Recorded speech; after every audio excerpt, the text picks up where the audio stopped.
We've got our truck here today. Got a 94 Ram 1500 with a 5.2. Runs great. 171K. N10493.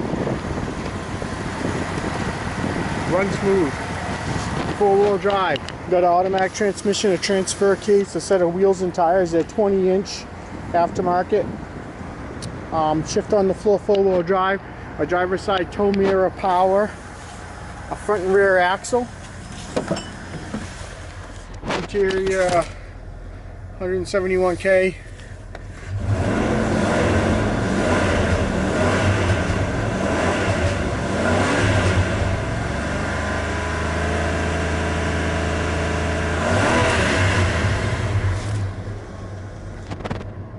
Runs great, has good oil pressure.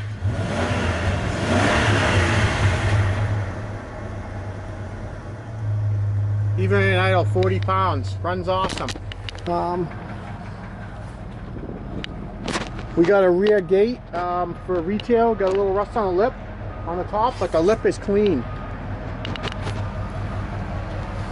The passenger side tow mirror, the glass is broken. If somebody's interested in buying a glass for it, give the sales guys a call. I did not inventory that. Make it quick. This will be a crush it truck. If you need any parts off of this Ram, give my guys a call quick. It won't be here long. We'll have the motor, the tranny, the rear end, the front end, and the back end all in inventory in the warehouse. The rest of it, we'll be losing it. Have a great day. Thanks for checking us out.